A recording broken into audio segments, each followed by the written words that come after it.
Semarang 13 April 2001. Siang itu matahari begitu terik. Awan panas meliputi desa Bumi Ayu yang begitu indah. Di sudut suatu rumah sederhana itulah tampak gadis kecil sedang asik bermain boneka pemberian almarhum ayahnya. Bunga, nama yang begitu cantik pemberian orang tuanya. Mereka berharap kelak sesudah dewasa Bunga akan menjadi kembang yang selalu wangi dan memberikan keindahan dimanapun dia berada. Bunga, gadis kecil itu harus merasakan hidup sebagai anak yatim setelah ayahnya mengalami kecelakaan maut yang berakhir dengan kematian. Setelah kepergian ayahnya, Budarti yang tak lain ibu kandung Bunga, dengan terpaksa dia harus bekerja banting tulang demi mencukupi kebutuhan rumah tangganya. Hari demi hari Budarti terlalu fokus dalam mencari nafkah.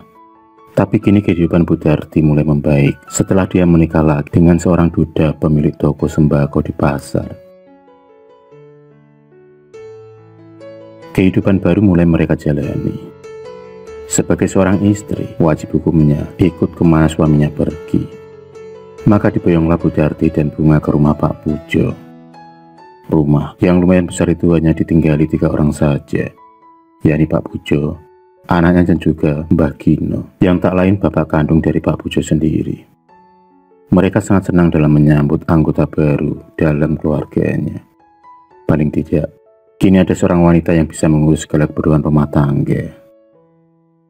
Perlakuan keluarga baru Bunga begitu baik, terlebih pada Mbah Gino, yang memang sangat menginginkan dari dulu cucu perempuan. Perhatian dan kasih sayang Mbah Gino pada Bunga sama seperti Agil, saudara tirinya.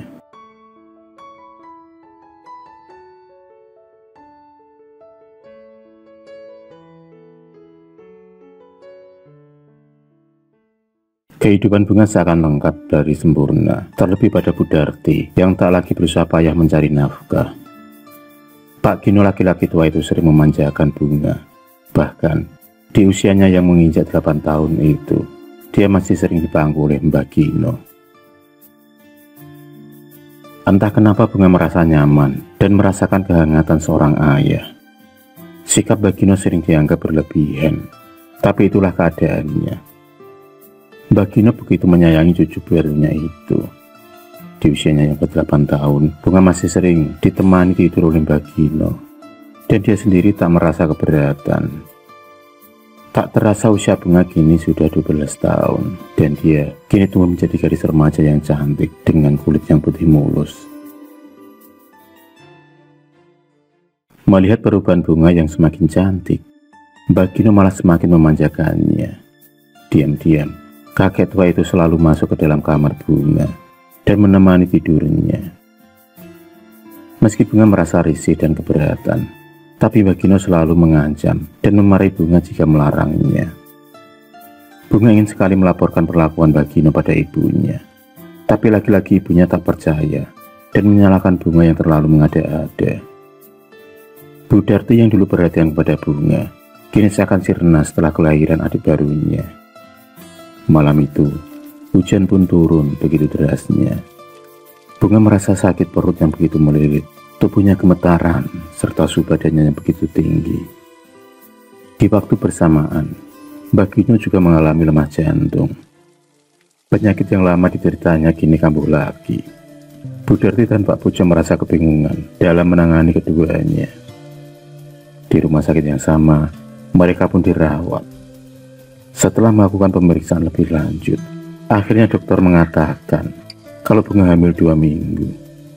Detik itu juga Budarti merasa shock dan kecewa.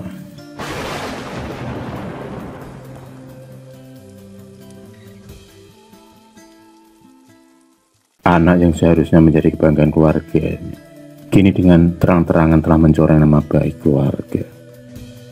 Meskipun menyimpan amarah, tapi bagaimanapun juga Bunga adalah darah dagingnya. Masalah Bunga belum reda, kini keluarga Pak Pujo harus menerima pil pahit dengan kabar kematian Mbah Gino. Kakek tua itu harus menutup usianya lantaran penyakit yang sudah lama dideritanya. Keluarga saling berdatangan di rumah duka. Sementara itu, Bunga masih terkulai lemas di rumah sakit. Air matanya tak pernah berhenti menetes di pipinya. Bukan karena mengingat kepergian Bagino, melainkan luka dalam yang dilakukan Bagino pada Bunga. Tubuhnya yang masih begitu lemas belum diizinkan untuk pulang terlebih dahulu. Tak ada satu orang pun yang menemaninya. Berarti terlalu sibuk dalam mengurus pemakaman Bagino. Hanya suara denting jam dinding yang terus menemaninya di ruangan rumah sakit. Langit biru berubah menjadi jingga. Bunga masih dalam kesendirian. Saat sedang minum obat, tiba-tiba telinganya mendengar suara derap orang melangkah. Samar-samar terdengar seseorang yang terus memanggil namanya, sangat asing. Karena suara itu sering dia dengar. Dia pun semakin takut, bulu kuduknya pun meremang. Dia mencoba menutup mata dan telinga dengan bantal. Tapi apa yang dilihat di depannya? Sosok arwah Bagino mendatangi Bunga dengan wajah pusat basi. Sosok Bagina itu pun tersenyum padanya.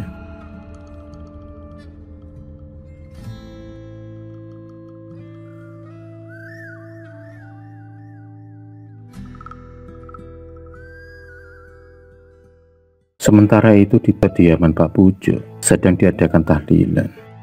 Awalnya semua berjalan khidmat. Bahkan meski hujan turun begitu derasnya, tak mematahkan semangat para tetangga untuk pergi ke acara tahlilan. Pada menit ke-40 itulah, suasana tiba-tiba mencekam. Angin disertai hujan menyambar, tiada henti. Lampu pun mendadak mati, yang membuat acara agak sedikit tegang.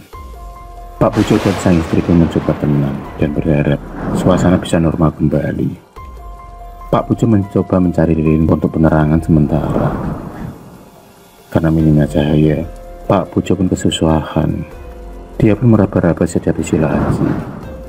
Dan pada saat meraba itulah, Pak Pujo memegang sesuatu seperti jari manusia yang bergerak-gerak.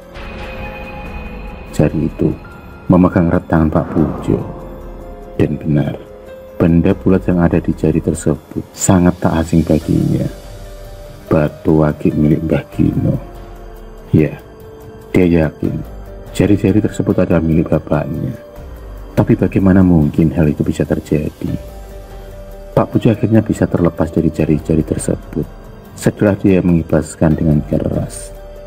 Pak Gino kemudian berlari ke ruang tamu. Tapi anehnya orang yang ada di rumahnya tampak asing. Begitu juga dengan Budarti. Tatapan mereka pun kosong. Bola mata menghitam dengan wajah yang pucat pasi, layaknya mayat hidup.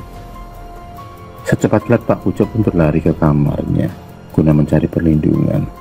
Tapi sialnya laki-laki tersebut tersandung oleh benda keras. Pak Pujo pun jatuh tersungkur. Kemudian dia pun mencoba bangkit, tapi lututnya gemetaran. Kakinya tak bisa digerakkan setelah melihat Mbah Gino duduk di kursi. Mbah Gino menatap tajam ke arahnya. Tak hanya itu, kakek tua itu juga mencoba mencekik leher Pak Pujo dengan menggunakan satu tangan. Pak Pujo pun dilemparkan ke atap genteng.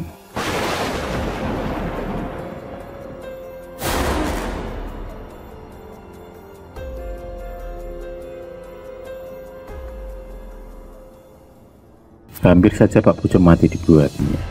Detak jantungnya seakan berpacu dengan kencang. Terlebih saat melihat sosok Mbah Gino melepaskan bola matanya dan melinding di hadapan Pak Pujo. Dia pun berteriak kencang dan ketakutan. Dan itu juga ada suara Budarti yang memanggil-manggil namanya. Pak Ne, bangun Pak. Pak Pujo pun bernafas lega. Lantaran apa yang dialaminya hanyalah sebuah mimpi. Keringat pun bercucuran di keningnya. Meski hanya mimpi, tapi kejadian itu seolah nyata. Dan anehnya Pak Pujo sering bermimpi dengan hal yang sama. Tak terasa, 5 hari sudah Bunga dirawat di rumah sakit. Dan keadaannya kini pun mulai pulih kembali.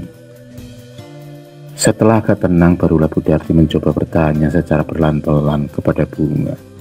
Siapa laki-laki yang telah menidurinya? Di hadapan orang tuanya, Bunga pun merasa ketakutan. Ada sorot mata seorang ibu yang memelas, Sementara ada juga sorot mata yang terus melototnya, seolah sebuah ancaman. Bunga pun duduk ketakutan. Jari lentiknya terus saja memilih selimut tebalnya. Dengan penuh keberanian, Bunga pun kemudian menjawab kalau pelaku biadab itu adalah Mbak Gino, kakek tirinya. Mendengar hal itu, Bu Darti seakan lemas tak berdaya. Bagaimana mungkin dia meminta pertanggungjawaban pada orang yang telah meninggal? Bu Darti selalu menyalahkan dirinya sendiri, lantaran selalu mengabaikan cerita anaknya. Singkat cerita, kini Bunga pun menetap di pondok pesantren dan anaknya pun dirawat Bu Darti. Sementara itu Pak Pujo menyerahkan ke polisi dan mengakui kesalahannya telah meracuni Mbak Gino. Hal tersebut dia lakukan karena sering mendapat teror goib dari Mbak Gino. Dan motif pembunuhan itu adalah soal harta warisan.